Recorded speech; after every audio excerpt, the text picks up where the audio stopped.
Bienvenue, vous regardez Economa News, le journal qui vous renseigne quotidiennement sur ce qui fait bouger l'écosystème tech au Cameroun et en Afrique.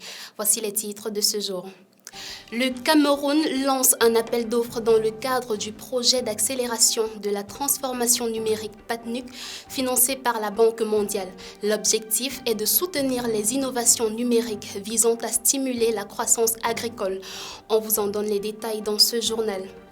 La communauté tech était valablement représentée samedi dernier dans le cadre du premier salon business et socioculturel de la diaspora camerounaise d'Europe.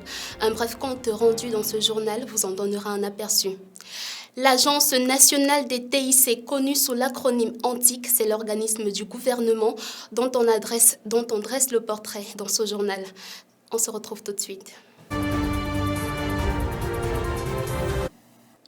Mboa Paris, le premier salon business et socioculturel de la diaspora camerounaise d'Europe, a eu lieu le 20 mai dernier dans la ville de Montrouge, près de Paris. Informations pratiques et concrètes sur les outils d'appui et de financement, échange d'expériences avec les entrepreneurs de la diaspora déjà lancés, identification des besoins spécifiques des entrepreneurs de la diaspora et concours de pitch entre autres ont su mettre en lumière les acteurs des différents écosystèmes camerounais. De grands noms de la communauté tech ont fait rayonner le salon de leur présence à l'instar de Rebecca Enonchon, Olivia Moncam, Nelly Chatier-Diop ou encore Jean Lobé-Lobé. La vision globale de Mboa Paris est de promouvoir la diaspora comme une dynamique de développement et de croissance au service de l'émergence du Cameroun. Une croissance à laquelle les acteurs de l'écosystème tech participent activement. Le premier prix du concours pitch de cette première édition a été décerné à la start-up agritech Djangolo. C'est un écosystème qui vise à réduire les pertes post-récolte des agriculteurs locaux en s'appuyant sur les technologies numériques. La plateforme compte plus de 25 000 agriculteurs et 5 000 produits locaux.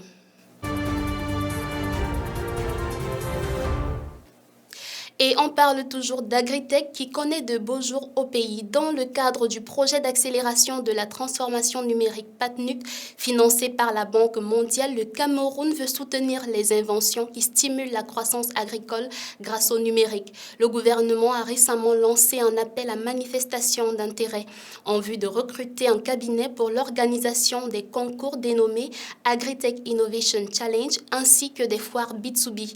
À l'issue de ces événements, le pays devrait sélectionner et primer les startups proposant des solutions agricoles numériques sur la productivité, le stockage, les liens avec les marchés ainsi que l'agriculture sensible au climat. Les cabinets intéressés doivent déposer leurs offres au plus tard le 13 juin prochain au ministère des Postes et Télécommunications. Dans le cadre du PATNUC, le gouvernement camerounais a reçu un prêt d'environ 60 milliards de francs CFA de la Banque mondiale. Selon les explications du Minpostel, ce projet en cours de mise en œuvre depuis 2021 vise à poursuivre les réformes dans le secteur des TIC, améliorer les compétences numériques des citoyens et promouvoir le développement des applications et des services numériques au Cameroun.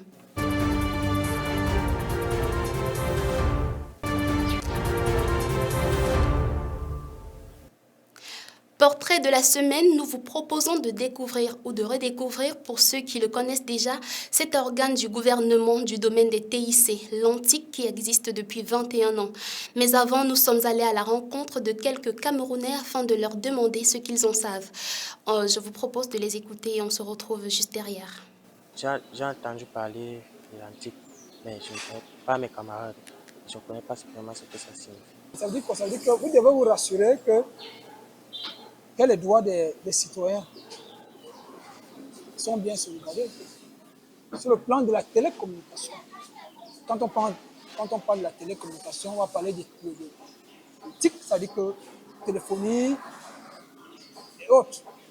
No, I've not really heard about it. It's my first time hearing about it. So I've not really heard about it. Ça nous fait penser à une équipe, en fait, à une équipe, à une structure qui est chargée de l'information et de l'informatique. Je peux répondre à votre question parce que peut-être je suis un homme averti, mais est-ce que le Camerounais lambda connaît que cet organe existe? Non, c'est la première fois que j'entends parler. Du coup, j'aimerais savoir qu'est-ce que c'est. Eh bien, la réponse se trouve dans cet élément. Regardez. Alors que la justice était à la quête de preuves tangibles pour procéder à des interpellations dans l'affaire Martinez-Zogo, l'Antic a été mise à contribution pour effectuer l'analyse du serveur d'écoute du principal suspect. C'est suite à cela que les enquêteurs ont avancé dans cette affaire qui a secoué la République pendant près de 2 mois. C'est donc en héros national pour plusieurs que l'Agence nationale des technologies de l'information et de la communication s'est fait remarquer en ce début d'année 2023. Mais au fait, qui est-elle? Quel est son rôle? Qu'a-t-elle déjà réalisé? Ce sont quelques questions que plusieurs d'entre vous se posent certainement. On va tenter d'y répondre. Créée en 2002 par décret présidentiel, l'Agence nationale des technologies de l'information et de la communication est un établissement public administratif dont le rôle consiste, entre autres, à assurer la promotion et le suivi de l'action des pouvoirs publics en matière des TIC. C'est aussi elle qui fournit la précieuse extension .cm, nom de domaine du Cameroun, ainsi que les adresses IP. L'un des rôles prioritaires de l'Antic est de veiller à l'aspect sécurité des réseaux de communication électronique et des systèmes d'information au Cameroun. Pour mener à bien sa mission, l'agence a mis en place un centre d'alerte et de réponse aux incidents de sécurité informatique qui tourne autour de la prévention, la détection et la réaction. Dans son rôle de promotion des actions des pouvoirs publics en matière des TIC, l'Antic a accompagné en avril dernier les conseillers municipaux de la région de l'Adamawa dans l'adoption des TIC dans leurs opérations quotidiennes. L'agence a noué un partenariat avec le MINEPTIA qui vise à lutter contre la falsification des documents administratifs. Dans le cadre de cette collaboration, l'Antic a développé une signature électronique grâce à l'application DocuAntic qui permettra d'assurer et garantir la sécurisation des actes administratifs des différents départements ministériels. Vous l'aurez compris, l'Agence nationale des technologies de l'information et de la communication bouge. C'est en 2010 que le chef de l'État promulgue la loi relative à la cybersécurité et à la cybercriminalité au Cameroun. Elle confère donc à l'Antic la mission de régulation des activités de sécurité électronique, à savoir la certification électronique, l'audit de sécurité et la veille sécuritaire. En 2011, alors qu'elle était jusque-là sous la tutelle technique de la présidence de la République, le ministère des Postes et Télécommunications prend le relais.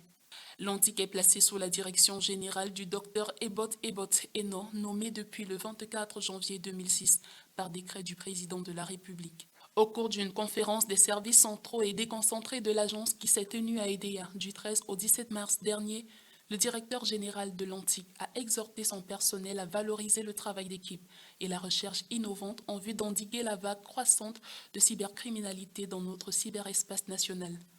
En 2023, l'Antic souhaite consacrer une grande partie de ses ressources techniques et humaines au renforcement de la cybersécurité pour garantir l'usage sécurisé des médias sociaux. Bon à savoir, sur son site internet www.antic.cm, l'agence publie quotidiennement des alertes de sécurité pour vous signaler les multiples vulnérabilités des logiciels, applications et moteurs de recherche que nous utilisons régulièrement. Voilà, nous sommes arrivés au terme de ce journal. Nous espérons que les informations que nous avons livrées aujourd'hui vous ont été utiles. Rendez-vous demain pour une autre édition. Mais n'oubliez pas que vous pouvez nous retrouver en replay sur l'application Econuma, disponible gratuitement sur Play Store et App Store.